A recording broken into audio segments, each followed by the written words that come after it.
जगात वैर घेऊन कधी मरायचं नाही. कुणाचंही वैर घेऊन माणसाचं मरण आलं तर एक तर तो मरण सफल होत नाही आणि झालेलं वैर फेडण्यासाठी पुन्हा जन्माला यावं लागतं.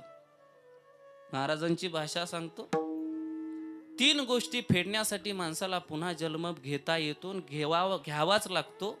ऋण, वैर, हत्या हे तो न चुके सर्वथा. ह्या 3 गोष्टी कधी चुकत नाहीत माणसाच्या. कोणत्या? पहिलं ऋण.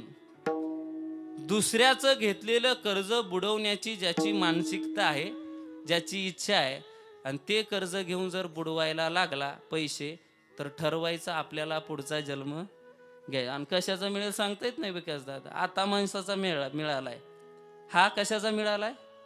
हा माणसाचा मिळालाय. पण पैशाच्या पायी, लोभाच्या पायी जर आपण आपली मर्यादा ओलांडून वागत असू, तर मला वाटतं ह्या मानवी देहाचं हे साफल्य नाही.